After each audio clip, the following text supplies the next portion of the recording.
کہ ترک ڈرون جو ہیں وہ بڑے زبردست ہیں اور پاکستان سے معاہدے ہو رہے تھے. اب بھارت کو چونکہ عبرتناک شکست ہوئی ہے, ان کو یہی نظر آتا ہے, کہیں چین نظر آتا ہے, کہیں ترکیہ نظر آتا ہے. C-130 آ گیا, اس نے یہ کر دیا وہ کر دیا, لیکن انٹری تو ہوئی ہے. اب یہ تو ڈینائی نہیں کیا جا سکتا.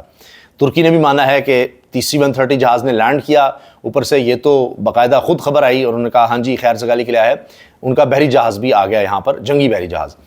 اور آپ نے سنا ہوگا جی وکرانت آیا تھا, ایئر کرافٹ کیریئر آیا تھا, پھر واپس چلا گیا. ایک اور بڑی بیڑا بھی آیا تھا, وہ بھی واپس چلا گیا.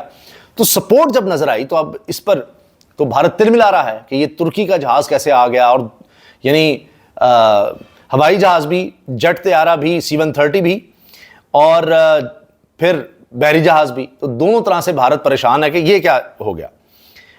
اور دوسری طرف اب شریف خاندان کی پریشانی کہ DGISPR کے 2 بیانات, ایک تو وہ واریئرز والا کہ ہم ان کے مقروض ہیں, تو وہ سوشل میڈیا پہ تو نوجوانوں کی بات کی جاتی تھی, یوتھ کی بات کی جاتی, ان کے خلاف تو سارا کہا جاتا تھا یہ جی فوج کے خلاف ہیں, یہ ہیں وہ ہیں, وہاں تھا. اس سے بھی بڑا بیان 2 میں نے عرض کی نا, DGISPR نے جو کہا نا کہ بلا تفریق ہم تمام سیاسی جماعتوں کی ان کی لیڈرشپ کے شکر گزار ہیں بلا تفریق, اور اختلافات کو بھلا کر. اب اس میں نے آپ سے عرض کیا نا, اختلاف کا مطلب حزب اختلاف, تمام سیاسی جماعتوں میں تحریک انصاف بھی آتی ہے, تمام رہنماؤں میں عمران خان بھی آتے ہیں. اب یہ جو انہوں نے کہہ دیا بجائے اس کے کہ جی ہم حکومت کے بھی شکر گزار ہیں, یا فلاں پیپلز پارٹی, نون لیگ, جو جماعتیں اس وقت حکومت میں ہیں, JUI کہتے ہیں, انہوں نے تمام کا ہی کہہ دیا. تو اپوزیشن میں تو صرف ایک ہی جماعت آپ کو نظر آئے گی, اور وہ ہے تحریک انصاف.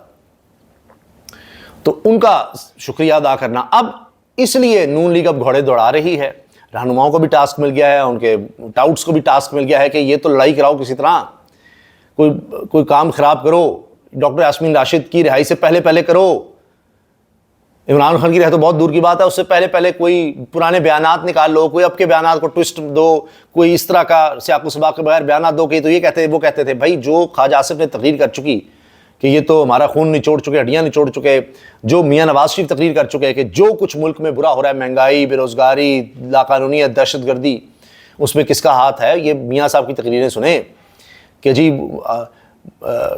خراب کریں یہ ادارے اور ٹھیک کرنے میاں نواز شریف کو بلائیں, فلاں کریں, یہ کریں. ان کی تقریریں بہت سی ہیں.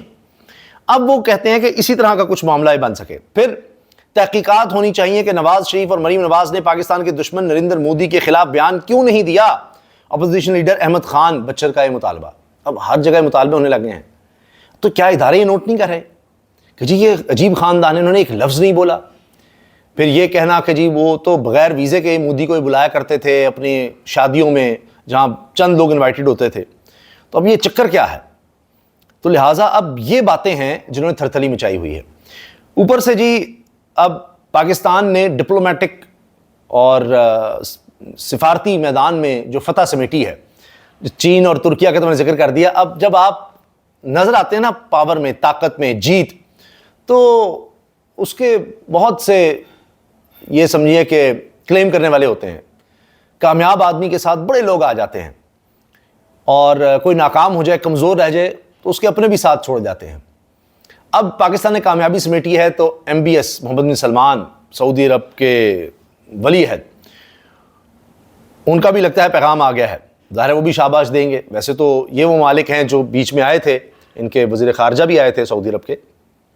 سعودی عرب کی بھی $100 بلین کی انویسٹمنٹ ہے بھارت میں, پاکستان کے ساتھ بڑے اچھے تعلقات ہیں. تو نائب وزیر اعظم اسحاق ڈار سے سعودی سفیر کی ملاقات, 2 طرفہ تعلقات کے تمام پہلوؤں پر تبادلہ خیال, پاکستان کے حوالے سے تجارت, دفاعی تعلقات اور سب. تو یہ ملاقاتیں ایسی تو نہیں ہوتی, تو پیغامات پہنچائے گئے ہوں گے. ظاہر ہے اس میں شاباش بھی ہوگی کہ بڑا زبردست جی پاکستان چھا گیا ہے. تو آگے بھی دیکھیے ہوتا ہے کیا. ابھی تو ڈونلڈ ٹرمپ کا بھی بیان آیا ہے کہ میں نے دونوں ممالک سے کہا کہ جی ہم آپ دونوں سے تجارت روک دیں گے پھر, بھارت اور پاکستان سے, اگر آپ سیز فائر نہیں کرتے. اور یہ ایٹمی جنگ ہم نے رکوائی ہے, ورنہ لاکھوں لوگ مر جاتے اس میں. تو اب ہم دونوں ممالک سے تجارت اب بڑی زیادہ کریں گے, بھرپور کریں گے. اور تجارت بڑی عام چیز ہے. میں تجارت کو جس طرح سے ٹول کے طور پر استعمال کر رہا ہوں, پہلے کبھی نہیں کیا گیا. تو یہ جناب صورتحال ہے اس وقت. یہ حالات ہیں. نون لیگ کی, شریف خاندان کی پریشانی بنی ہوئی ہے کہ اب یہ فوج اور تحریک انصاف کی لڑائی کیسے کروائیں, یہ معاملات سیدھے نہ ہو جائیں, مزید رہائیاں ہو رہی ہیں, یہ کیا ہو رہا ہے. ادھر جس طرح مودی پریشان ہے, بھارت پریشان ہے اپنی عبرتناک شکست پر, یہاں شریف خاندان پریشان ہے کہ ہم پر یہ اب الزام لگ رہے ہیں کہ ہم تو مودی کے یار ہیں, ہم اس کے خلاف بات نہیں کرتے, بیان نہیں دیتے. اور اب وہ دوریاں بھی کم ہو رہی ہیں تو ہم کدھر جائیں گے؟ کیونکہ پبلک سپورٹ تو ہمارے ساتھ ہے نہیں. ہم تو ڈیلنگ ویلنگ کے ساتھ ہی تھے. ہمارا تو دال روٹی ہی یا ہمارا تو نظام ہی صرف اس لیے چل رہا تھا کہ یہاں لڑائی پڑی ہوئی ہے اور اس لڑائی میں ہی ہمارا سروائیول تھا. یہ لڑائی اگر ختم ہو گئی تو ہمارا کیا بنے گا؟ ہمارے پاس تو کوئی پبلک سپورٹ کچھ بھی نہیں بچے گا. اجازت دیجیے. اللہ حافظ.